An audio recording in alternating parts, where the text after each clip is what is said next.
Good morning, students. Hope you people are fine in your homes and you people are staying in your homes. And you people, you students are focusing on your studies as well.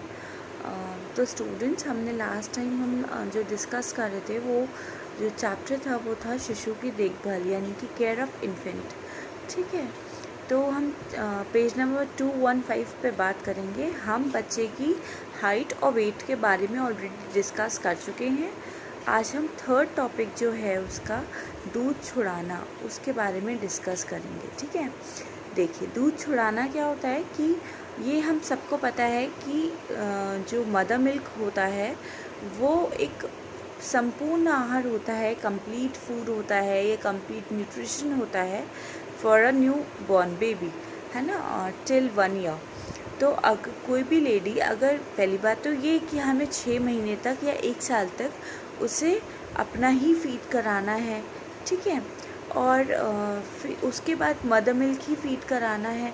उसके बाद क्या करना है कि माताएं क्या करती हैं कि उसे धीरे धीरे करके आहार पे, यानी कि और दूसरे सप्लीमेंट्स फूड पे शिफ्ट कर देती हैं. ठीक है, तो इसमें क्या होता है कि अगर कुछ प्रॉब्लम्स भी आती हैं फीडिंग में, कि अगर 4-5 मंथ्स तक फीड मतलब मिल्क फॉर्मेशन होनी बंद हो जाती है या कम हो जाती है, तो बच्चे का पेट नहीं भर पाता है, तो बहुत सारी दिक्कतें आती हैं. बच्चा कुपोषित भी हो सकता है, माल नरिश्ड भी हो सकता है, उसे कोई और दिक्कतें भी हो सकती हैं.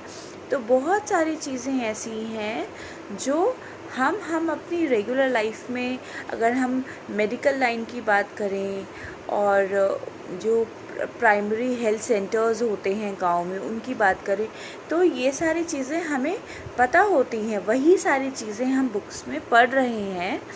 अब जैसे मैंने आपको बताया, तो ये सारी चीज़ें जो आशा होती हैं वो समझाती हैं, जो हेल्थ सेंटर्स होते हैं वहाँ पे जो डॉक्टर्स होते हैं, जो फीमेल डॉक्टर्स होती हैं, गायनीज़ होती हैं, वो वहाँ पे यही सारी चीज़ें समझाती हैं. ठीक है, अब हम बात करेंगे कि शिशु को क्रमशः 6 से 7 माह से 9 मास की अवधि में धीरे धीरे सुबह कैसे 4 आवर्स के इंटरवल पे या 3 आवर्स के इंटरवल पे खाना देना चाहिए. ठीक है, इससे क्या होगा कि बच्चे को खाना खाने की आदत बनेगी, अपने आप खाना मांगेगा, फॉर्म होगी उसकी आदत. ठीक है, तो बहुत सारी चीज़ें ऐसी हैं जो आप भी सीखेंगे. ठीक है, आपको चीज़ें समझ आएंगी. तो अब हम बात करेंगे कि हमें दूध छुड़ाते समय क्या क्या चीज़ें अपने ध्यान में रखनी है. ठीक है, या कि किसी और को भी, अगर कोई और जो लेडी है वो फीड करा रही है, तो हमें उसे क्या क्या चीज़ें ध्यान में रखवानी है या कि क्या क्या चीज़ें ध्यान में रखनी चाहिए. सबसे पहले तो ये कि हमें गर्मी के मौसम में ब्रेस्ट मिल्क नहीं छुड़वाना है. ठीक है, दूसरा ये कि आप उसे दिन में 2 से 3 बार या 1 से 2 बार आपको बॉटल देनी है. धीरे धीरे करके आप उसका इंटरवल बढ़ाइए. ठीक है, तीसरी बात ये कि आपको बच्चे को रुलाना नहीं है, झिकाना नहीं है. ठीक है, अब और उसके बाद क्या है कि मदर मिल्क जो है उसे धीरे धीरे छुड़ाना है, एकदम बंद नहीं कर देना है. तो इससे क्या होगा कि बच्चा दूध ही पीना बंद कर देगा. ठीक है, उसके बाद है स्टार्टिंग में बेबी को क्या करना है, कटोरी चम्मच में दूध लेकर बैठना है, उसे धीरे धीरे करके उससे फीड कराना है स्पून से. फिर उसके बाद है स्तनपान के उपरांत शिशु का आहार या पूरक आहार, जिसे कंप्लीट फूड कहते हैं. 6 से 9 माह के बीच की जो आयु होती है बच्चे की, उसमें इसे शुरू करते हैं, और शुरू करने से पहले इसी समय में अन्नप्राशन किया जाता है, जो एक धार्मिक रीति रिवाज संस्कार है, और हिंदुओं में इसको बहुत सांस्कृतिक मान्यता दी गई है, बहुत प्रचलित है. उसके बाद हम बात करेंगे, जैसे हम उसे पाउडर मिल्क पे शिफ्ट करेंगे. उसके बाद धीरे धीरे करके प्रोटीन, कार्बोहाइड्रेट्स का समावेश वाले पोषक तत्वों को देंगे. उसके बाद हम क्या करेंगे, शिशु का जो आहार है उसे अर्ध ठोस और ठोस कर देंगे। पहले तो बिल्कुल तरल देना है। अर्ध ठोस और ठोस कैसे? जैसे सूप दे दिया, केला दे दिया, जैसे बनाना दिया तो बनाना सूप दे दिया, बनाना स्मूदी दे दी। तो ये सब चीज़ें हम धीरे धीरे करके शिफ्ट करेंगे। उसके बाद है फिर है 6 से 9 माह वाला आहार और 9 से 12। जो 6 से 9 है उसमें हम अर्ध ठोस देते हैं और 9 से 12 में हम ठोस भी देते हैं। जैसे हम पूरी का टुकड़ा, ब्रेड, पराठा ये भी देना स्टार्ट कर देते हैं। ठीक है। उसके बाद क्या है, बच्चों को खाना खिलाने के जो बर्तन होते हैं, सबसे बड़ी बात है कि हमें हमेशा बच्चों के जो खाना खिलाने वाले जो बर्तन हैं उन्हें अच्छे से क्लीन करना है। क्लीन इसलिए अच्छे से करना है क्योंकि जो गंदगी होती है, जो इन्फेक्शन होता है, वो बच्चे को बहुत जल्दी पकड़ता है क्योंकि उनकी जो इम्यूनिटी लेवल होता है वो बहुत लो होता है। ठीक है। तो गिलास का यूज़ करना है, कटोरी का, बोल का, ग्लास का, स्पून का। तो ये 3 बेसिक यूटेंसिल्स होते हैं जो बच्चे को खाना देते समय हम यूज़ करते हैं। है दांत निकलना। दांत निकलना यानी कि जैसे बच्चे की जो दांत निकलते हैं तो वो कब निकलते हैं? दूध, सबसे पहले जो फर्स्ट टीथ होते हैं उन्हें मिल्क टीथ कहते हैं, और वो जो मिल्क टीथ होते हैं वो 6 से 8 माह की आयु में निकलना शुरू होते हैं। उसके बाद जैसे जैसे बच्चे की ग्रोथ होगी, बच्चे का डेवलपमेंट होगा, वैसे वैसे करके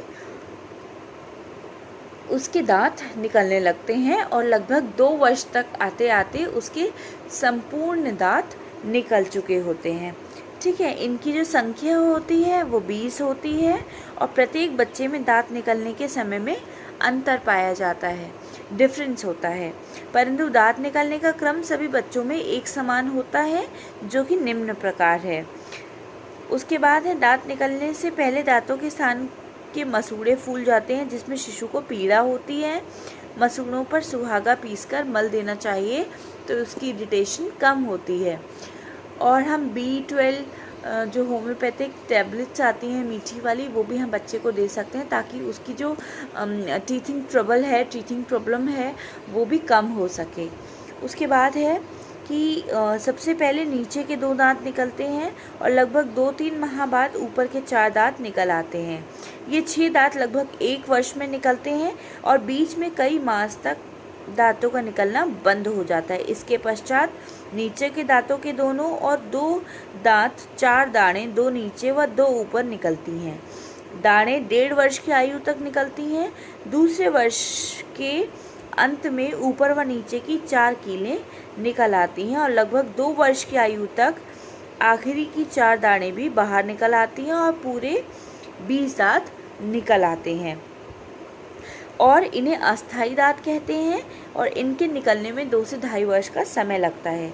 और जब 5 से 6 वर्ष की आयु होती है, बच्चे की एज होती है, तो उसमें वो दांत, अस्थायी दांत टूटने लगते हैं, टेम्पररी टीथ और परमानेंट टीथ आने लगते हैं। लेकिन उसकी जो भी प्रोसीजर है, उस जैसे जब अस्थायी दांत आते हैं, मसूड़े फूलते हैं, दर्द दिक्कत होती है, वैसे ही स्थायी दांत आने पर भी दिक्कत का सामना करना पड़ता है। तो हमें क्या करना चाहिए? हमें कंसल्ट करना चाहिए, कोई टैबलेट्स या हनी या कुछ भी ऑइंटमेंट ऐसा मिल जाए जिससे बच्चे को रिलीफ मिले। उसके बाद है कि क्या ध्यान रखने योग्य बातें क्या क्या है, जैसे आटे की कड़ी, लंबी साँकें, गाजर का टुकड़ा, छुआरा या कसा सिंगाड़ा या ब्रेड का टुकड़ा बच्चों को दे देना चाहिए, जिससे बच्चा क्या करेगा, वो चूसता रहेगा, जिससे उसकी चूथिंग ट्रबल भी कम उसे रियलाइज़ होगी। ये है कि स्थायी दांतों की सफाई की आदत, हमें बच्चों को हमेशा ब्रशिंग की हमेशा से आदत दिलवानी चाहिए। अगर वो कुछ खा रहे हैं, जैसे चॉकलेट्स है, चॉकलेट बिस्किट्स है, क्योंकि केक्स हैं, क्यों मैं आपको ये बता रही हूँ, क्योंकि आजकल के बच्चे बहुत ज़्यादा प्रेफर करते हैं चॉकलेट्स को और स्पेशली चॉकलेट प्रोडक्ट्स को। तो हमें उनको रेगुलर टीथिंग ब्रशिंग की आदत डलवानी है और बहुत ही सॉफ्ट ब्रश, जो सॉफ्ट उसके टीथ मतलब जो टीथ होते हैं ब्रश के, इस तरीके से देना चाहिए कि बच्चे के दांत में होल ना हो, क्योंकि वो बहुत ही ज़्यादा प्रॉब्लमेटिक स्टेज होती है, स्टार्टिंग स्टेज होती है। ठीक है। उसके बाद है बच्चों के वस्त्र। आज के युग में हर माँ चाहती है कि उसका बच्चा सुंदर लगे, स्मार्ट लगे, लेकिन हमें क्या करना है, ये हम एक मदर पे डिपेंड करता है कि वो कितनी बच्चे को कंफर्ट अपने दे रही है, चाहे वो क्लोथिंग से हो, चाहे उसकी कंफर्ट से हो, चाहे उसकी फैब्रिक से हो, चाहे उसकी फ्लेक्सिबिलिटी से हो, चाहे उसकी सूटेबिलिटी से हो, या चाहे उसकी टेंसाइल स्ट्रेंथ से ही क्यों ना हो। ठीक है। और बच्चों के कपड़े के लिए हमें क्या क्या चीज़ें, 4 बातें ध्यान में रखनी है जो कि बहुत अत्यंत आवश्यक हैं, बहुत महत्वपूर्ण है। और वो 4 क्या हैं कि उसकी सुंदरता को ध्यान में रखना है, कपड़े की सुविधा को, क्या क्या सुविधाएं दे पाएंगे, फ्लेक्सिबल हैं या नहीं है, कंफर्ट दे रहे हैं या नहीं है, कितने टिकाऊ हैं, कितने रेजिस्टिंग हैं, फिर और उनकी वॉशिंग के क्या है, उनकी हैंडलिंग क्या है, ये सब चीज़ें ध्यान में रखनी होंगी। ठीक है। अब ये जो वस्त्र वाला टॉपिक है वो हम नेक्स्ट क्लास में डिस्कस करेंगे। तब तक आपका ये होमवर्क रहेगा आज का कि आपको क्या करना है, आपको एक टेबल बनाना है जिसमें आपको लिखना है कि बच्चों को खाना खिलाने के बर्तन जो है उसमें आपको क्या करना है, खाना खिलाने के बर्तन है उसकी टेबल बनाकर आपको एक टेबल में लिखना है खाना बनाने वाले बर्तन निम्नलिखित हैं, वो लिखिएगा। फिर उनकी सफाई किस तरीके से की जाती है, उबाल कर या फिर विम से या प्रिल से या पीताम्बरी से, आप किस तरीके के बर्तन, आपके अगर नियर बाय कोई बच्चा है तो वो किस तरीके के बर्तन प्रेफर करती हैं, किस तरीके के बर्तन को वो उन बच्चों के लिए सैनिटाइज करती हैं। तो आज की आपका एक होमवर्क ये रहेगा। दूसरा क्या रहेगा कि आपको एक गूगल पे सर्च करना है कि मिल्क फॉर्मेशन इन इन्फेंट्स। ठीक है। इस पे आपको एक अच्छा सा 100 वर्ड्स का, आपको चाहे वो हिंदी में हो चाहे वो इंग्लिश में हो, आपको समझना है, आपको देखना है, पढ़ना है और अपने नोट डाउन करना है अपनी नोटबुक में। ठीक है। अब नेक्स्ट टॉपिक के साथ हम नेक्स्ट क्लास में आपसे डिस्कस करेंगे। तब तक अपना ध्यान रखिए, घर पर रहिए, बाहर मत निकलिए, अपनी पढ़ाई करते रहिए। एग्ज़ाम्स भी आपके कंटिन्यूस हो ही रहे हैं, कंटिन्यूटी में, कभी किसी सब्जेक्ट के कभी किसी सब्जेक्ट के। तो आप कंटिन्यूटी के साथ पढ़ाई करते रहिए और कुछ भी आप कल के लिए नहीं छोड़िए। जो आया है, जो आपको वीडियोस प्रोवाइड की जा रही हैं, आप आज का आज ही कंप्लीट कीजिए और अपनी नोट डाउन में होमवर्क मतलब फिल करिए या होमवर्क कीजिए। ठीक है।